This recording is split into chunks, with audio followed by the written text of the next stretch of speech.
지금 나는 청약 통장을 버리고 경매로 건물주가 되었다. 네. 저자이신 부비게이터님과 함께하고 계십니다.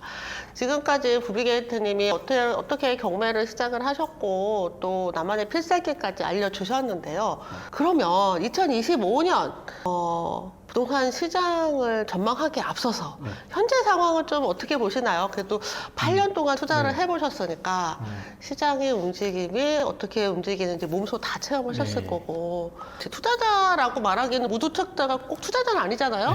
근데 어쨌든 부동산을 처음 시작하시는 분들이 이 부동산 현재 시장에서 어떻게 하면 좋을지 좀 여쭤보고 싶어요. 먼저 지금 시장 어떻게 보고 계시나요? 일단 뭐 현장에 나가면은 지금 거의 대부분 어느 지역이든 연말에 대출 규제가 많아서 대출이 안 나와서 거래가 뚝 끊겼다. 이게 사실은 8월달 기점으로 거의 7, 8천 건 이상 서울 거래량이 유지되다가 지금 보니까 10월달, 11월달 보니까 거의 2천 건 후반 이렇게 뚝 떨어졌더라고요. 거의 올 초 1, 2, 3월 수준으로 거의 떨어진 셈인데 사실 그게 뭐 대출 규제도 있고 올해 연말은 매년 연례 행사처럼 작년에도 그랬어요. 뭐 재작년에도 그랬고 사실은 거의 매년 저는 그랬던 걸로 기억나거든요. 그래서 기사도 맨날 그렇게 똑같이 나고 시장 맞아. 반응도 매번 똑같았고 부동산 시장 냉각. 맞아요. 그러고 사실은 부동산 비수익이기도 하고요. 사실 겨울에 원래 잘 이사를 가거나 실수요들이 뭐 보통 내년 3월 이후 뭐 이렇게 많이 가시다 보니까 원래 계절적 비수익이기도 하고 그런 부분들이 좀 겹쳐서 거래량이 좀 많이 떨어진 거는 사실인 것 같습니다. 그래서 그런 상황이고 그게 그나마 거래량이나 뭐 신고가 유지하는 데가 강남이랑 보니까 서초랑 용산 정도 오더라고요. 매매 가격 지수나 이런 거 보니까. 그래서 그 정도고 나머지는 상승률이 확실히 뚝 끊겼고 전세가 상승률도 살짝 다 하락한 그런 상황으로 좀 보여졌고요. 이거는 이제 지방도 사실 거의 비슷한 상황인 것 같아요. 저희가 이제 전국적으로 이제 아파트에 입찰하고 저도 이제 피드백을 해드리다 보니까 그런 것들이 그 정도 상황이라고 좀 보여지는 것 같고 그 다음에 지금 상황에서는 사실 이 정도 상황이 몇 개월을 그래도 한 3, 4개월 이상은 더 지속되지 않을까 생각을 하고 있고 내년에부터는 근데 지금 사실 뭐 미국 또 이제 트럼프 대통령이 당선되고 지금 뭐 금리 인하가 빠르게 진행이 될 거라고 예측을 하고 계시잖아요. 뭐 그거는 이제 우리가 확답을 할 수는 없지만 그런 부분에서 봤을 때 그래도 25년, 26년으로 넘어가면서 그래도 지금 23년, 24년 장보다는 좀 더 괜찮아지지 않을까라고 그냥 생각을 하고 있고요. 아무래도 금리가 인하되면은 우리가 이제 결국에는 뭐 부동산에 그 돈이 흘러 나온다거나 지금 비트코인이나 주식 테슬라 이런 거는 지금 엄청나잖아요. 요즘 난리도 아니에요. 1억 뭐 3, 4천 이렇게 갔던데 결국에 저는 근데 그렇게 생각하거든요.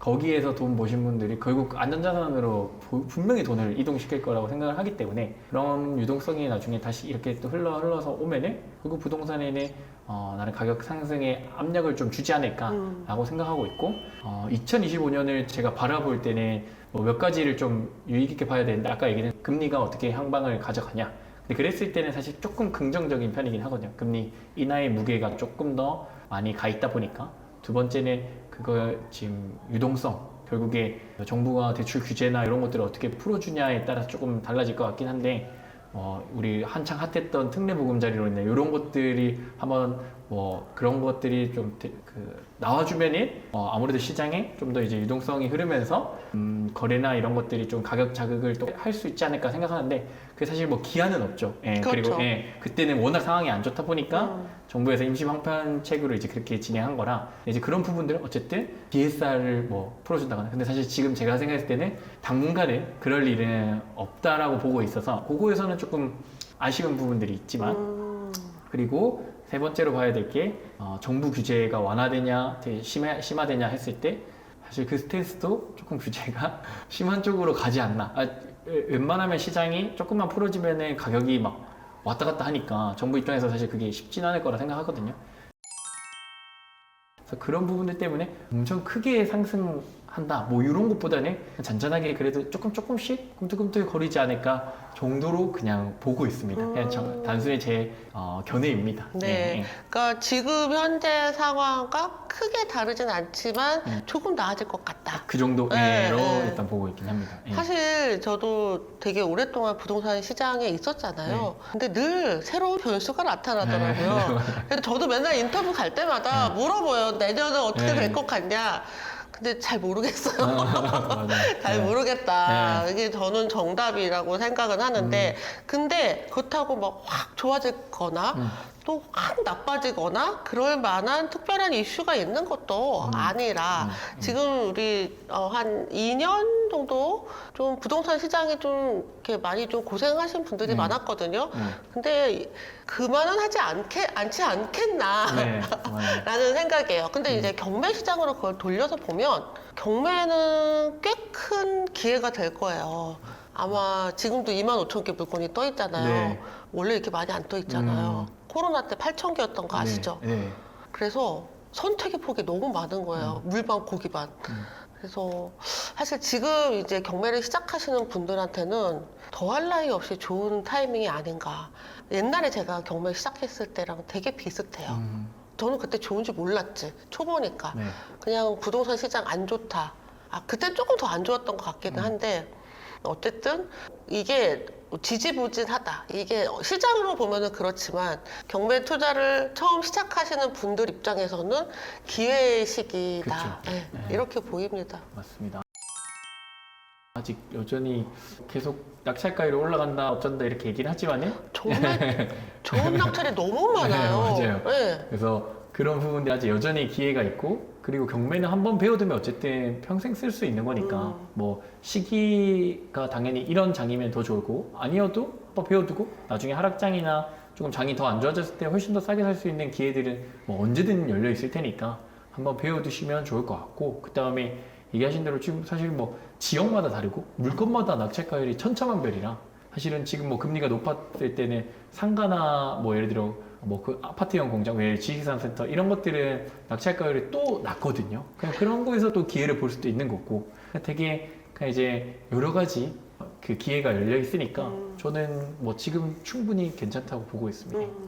그러면 이제 이 경매를 처음 시작하시는 분들께 마지막으로 네.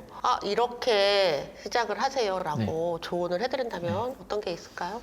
저도 이제 부동산 경매를 처음 접하시는 분들이 가장 두려워하는 것들이 뭔가 권리 분석이랑 명도 이렇게 딱 두 가지로 좀 큰 카테고리를 나눠볼 수 있을 것 같아요. 권리 분석이라는 거는 결국에 우리가 이거 낙찰 받았을 때 물어줘야 될 돈이 있는지 없는지를 판단하는 작업인데 사실은 아까 이제 대표님도 얘기하셨지만은 결국에 쉬운 거 하면은 사실 권리 분석은 뭐 3초, 5초 만에 끝나잖아요. 맞아요. 예, 그냥 보면 근데 사실 그런 경매 물건이 80%, 90% 가까이 되거든요. 그럼 나머지 1, 20%는 내가 공부를 좀 더 해서 레벨업을 해서 그때 가서 해도 저는 충분히 괜찮다라고 생각을 하기 때문에 그 부분에 대한 염려를 좀 줄여서 충분히 될 것 같고 두 번째는 명도. 사실 명도도 아파트에서는 명도는 난이도가 거의 최하거든요. 그러니까 사실 아파트에서 크게 명도는 문제될 게 없고 저도 이제 제 거를 할 때 저는 강제 집행을 아직 제 걸로 해본 적은 없고 교육생분과 해주러 간 적은 있거든요. 그거 말고는 사실 한 건 있었거든요. 그것도 한 200건 중에 한 건? 저희 거의 그 정도였기 때문에 크게 걱정하실 게 없다. 그래서 오히려 어렵다라는 것보다 그냥 이게 다른 사람들이 접근을 많이 못하니까 나한테 그런 기회가 더 있겠네? 라고 생각하고 한번 경매 공부를 배우셔가지고 요즘엔 아까 그 대표님 얘기하시면 결국에 소액으로도 충분히 가능합니다. 일반 매매는 지금 뭐 일반적으로 70% 대출 나오고 생애 최초 대하 80% 나오잖아요. 근데 그거는 이제 또 정가로 사는 거고 저희는 그거보다 훨씬 더 할인된 금액으로 85%, 90% 대출 받아서도 투자를 할 수가 있기 때문에 소액 경매나 이런 거에 관심 있으신 분들은 충분히 한 건 낙찰 받아서 실행 한번 해보시면 좋은 2024년 마무리를 하거나 또는 2025년에 첫 출발을 좋게 할 수 있을 거라고 생각합니다. 네. 근데 사실 어렵다 생각하는 권리 분석이나 명도는 경매에서 알고 보면 그렇게 어려운 부분은 아니고 항상 이제 입찰가 선정이 제일 어렵죠. 네. 그래서 좋은 낙찰을 받으실 수 있는 그런 기회의 시기다. 또 소액으로 하시려는 분들께 크게 도움이 될 거다라는 말씀 해주셨습니다. 오늘 이렇게 긴 시간 말씀해 주셔서 너무 감사해요. 지금 이 책 나는 청약 통장을 버리고 경매로 건물주가 되었다. 저자이신 부비게이터님과 함께 했습니다. 책도 한번 다 읽어보시고 여기 아까 그 변수 있잖아요. 네 가지 변수 자세하게 나와 있습니다.